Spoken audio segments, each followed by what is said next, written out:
Recientemente, el Papa Francisco criticó sin tapujos las leyes que criminalizan a las personas con un concepto de intimidad diversos y las calificó como injustas, arcaicas e inhumanas. ¿Acaso el Papa es gay? ¿Qué hay detrás de estas declaraciones tan polémicas? Todo esto y mucho más en este episodio. Reacciona al video y sigue a Grandes Semblanzas en todas las plataformas para ayudarnos a crecer.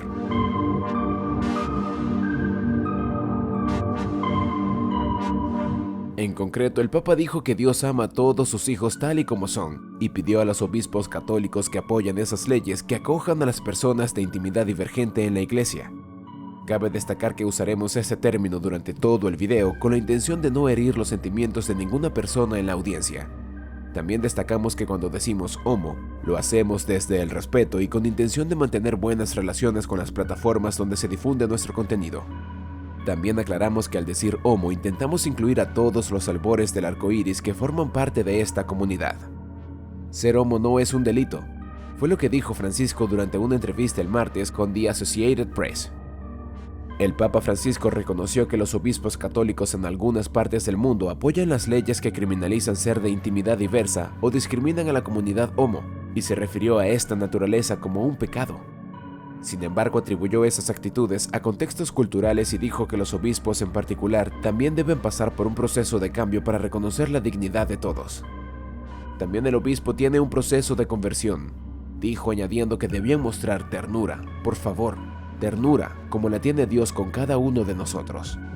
Unos 67 países o jurisdicciones de todo el mundo penalizan las relaciones íntimas consensuadas entre personas del mismo género, y 11 de ellos pueden aplicar o aplican la pena de muerte, según The Human Dignity Trust, que trabaja para acabar con esas leyes. Los expertos señalan que incluso cuando las leyes no se aplican, contribuyen al acoso y la estigmatización contra las personas homo. En Estados Unidos, más de una docena de estados aún tienen leyes contra la sodomía, pese a un fallo de 2003 de la Corte Suprema que las declaró inconstitucionales. Los defensores de los derechos homo dicen que esas leyes anticuadas se emplean para someter más a personas homo y señalan a nuevas normas como la de una campaña en Florida que prohíbe la educación sobre orientación e identidad de género entre la guardería hasta tercer grado, como una prueba de los esfuerzos continuados por marginalizar a las personas homo. Las Naciones Unidas han pedido de forma reiterada que se abandonen las leyes que penalizan la diversidad íntima y afirma que rompen con los derechos a la privacidad y a la libertad ante la segregación, además de incumplir las obligaciones de esos países según el derecho internacional de proteger los derechos humanos de todo el mundo, sin importar su orientación íntima o identidad de género. Francisco declaró esas normas como injustas y dijo que la Iglesia Católica puede y debe trabajar para ponerles fin. Tienen que hacerlo, fue lo que dijo. Francisco citó el Catecismo de la Iglesia Católica para señalar que los homos deben ser recibidos y respetados, y no deben verse marginados ni discriminados. Esas leyes son habituales en África y en Oriente Medio, y se remontan a la era colonial británica o se ven inspiradas por la ley islámica. Algunos obispos católicos las han defendido con firmeza como consistentes con la doctrina del Vaticano, que considera la actividad homo como intrínsecamente desordenada, mientras que otros han pedido que se revoquen porque suponen una violación de la dignidad humana fundamental. En 2019 se esperaba que Francisco publicara un comunicado contra la criminalización de la homosexualidad durante un encuentro con grupos de derechos humanos que investigaron los efectos de esas normas y de las llamadas terapias de conversión. Al final, el Papa no se reunió con los grupos, que en su lugar se entrevistaron con el número 2 del Vaticano, que reafirmó la dignidad de cada persona humana y contra cualquier forma de violencia. Francisco dijo el martes que en lo referente a la divergencia íntima, debía distinguirse entre el delito y el pecado. El ser homo no es un delito. No es un delito, sí, pero es pecado. Bueno, primero distingamos pecado por delito, pero también es pecado la falta de caridad con el prójimo y nadie se va al infierno por ese pecado. Las enseñanzas católicas indican que si bien debe tratarse a las personas homo con respeto, los actos de intimidad divergente son intrínsecamente desordenados. Francisco no ha cambiado esa posición, aunque ha hecho del acercamiento a la comunidad homo como uno de los rasgos característicos de su papado. Desde su famosa declaración de 2013, ¿quién soy yo para juzgar?, cuando le preguntaron por un sacerdote que según reportes era divergente, Francisco ha seguido dirigiéndose de forma reiterada y pública a las comunidades homo y trans.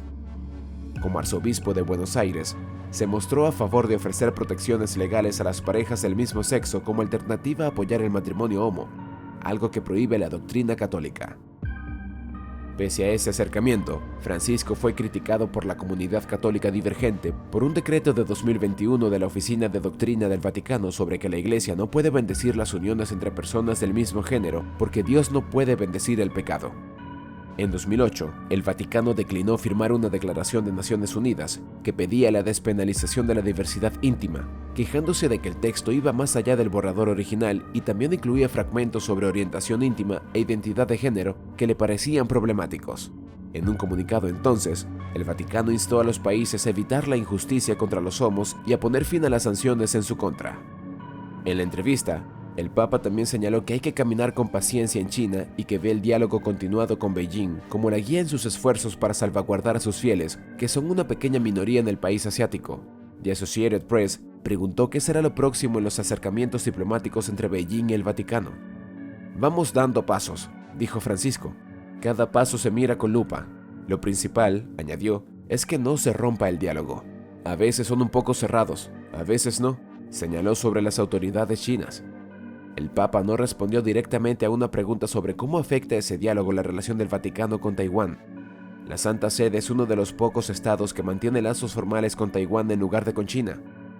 Francisco ha sido criticado por facciones más conservadoras de la Iglesia Católica por un acuerdo de 2018 con Beijing sobre el nombramiento de los obispos en China, dado que las autoridades comunistas han encarcelado a sacerdotes en ocasiones. Uno de sus críticos más duros es el cardenal Joseph Zen, obispo emérito de Hong Kong. En la entrevista, Francisco describió a Zen, de 91 años, como un viejito encantador. Recordó cómo, cuando el cardenal viajó a Roma este mes para el funeral del Papa Benedicto XVI, el pontífice le había invitado al Hotel Vaticano donde vive. Ante el estudio privado del Papa hay una estatua que muestra a Nuestra Señora de Sheshan. Cuando el cardenal la vio, dijo Francisco, se puso a llorar como un niño. Zen fue detenido el año pasado tras enfrentarse a las autoridades de Hong Kong por su participación en un movimiento pro-democracia ahora silenciado. También se le preguntó al sumo pontífice de 86 años por su estado de salud. «Estoy bien de salud. Por la edad que tengo estoy normal. Puedo morir mañana, pero vamos, está controlado», respondió con su ironía habitual. «Y yo pido siempre la gracia, que el Señor me dé el sentido del humor». También indicó que la diverticulosis, bolsas que se forman en la pared del intestino, había vuelto. En 2021 se le extirparon a Francisco 33 centímetros de intestino grueso, por lo que el Vaticano describió como una inflación causada por un estrechamiento del colon. Añadió que tiene una pequeña fractura en la rodilla por una caída que se había curado sin cirugía, tras un tratamiento con láser y magnetoterapia. Con respecto a su futuro, tras la muerte del Papa Benedicto XVI, su predecesor y que en 2013 se convirtió en el primer pontífice que renunciaba en 600 años, se preguntó a Francisco si hacían falta normas para jubilaciones futuras. El Papa Francisco dijo que ni siquiera se le ha ocurrido introducir normas para regular renuncias papales futuras, y que continuará mientras pueda como obispo de Roma pese a una oleada de críticas de algunos cardenales y obispos de alto rango. Después de alguna experiencia más, ahí se podría regularizar más o reglamentar más, señaló. Pero por el momento no se me ocurrió. En el corto plazo, Francisco recalcó su papel como obispo de Roma, en contraste con la figura de Papa, y dijo que sus planes eran continuar con ser obispo de Roma y en comunión con todos los obispos del mundo. Indicó que quería eliminar el concepto de papado como una corte. El Papa también abordó las críticas de cardenales y obispos conocidas en las semanas desde la muerte de Benedicto, algo que describió como incómodo, como la urticaria que molesta un poquito, pero que lo prefiere a que se mantengan en silencio. Unos prefiere que no las haya, para tranquilidad, pero prefiero que las hagan porque eso quiere decir que hay libertad para hablar. Si no es así, se engendra una dictadura de la distancia, que lo llamo donde el emperador está allí y nadie le puede decir nada. No, que digan, porque la compañía, la crítica, ayuda a crecer y a que vayan bien las cosas, añadió. Francisco reconoció las críticas de Pell, pero de todos modos le elogió por haber sido su mano derecha a la hora de reformizar las finanzas del Vaticano y su primer ministro de Economía. Dicen que al final me criticó. Bueno, tiene derecho. La crítica es un derecho humano, comentó Francisco. Un gran tipo, grande. ¿Tú qué opinas? ¿Crees que la iglesia debería ser más inclusiva y aceptar a la gente homo? Cuéntanos en los comentarios. No quisiera cerrar este video sin antes levantar una plegaria a Jehová por el alma de Paula Durán, para que encuentre pronto la luz y el descanso eterno. Esto fue todo por ahora en Grandes Semblanzas, tu canal de confianza. Si te gusta nuestro contenido, por favor no olvides seguirnos en todas nuestras plataformas y reaccionar al video para ayudarnos a crecer. Nosotros nos despedimos por hoy, pero nos veremos mañana en una próxima oportunidad. Hasta pronto.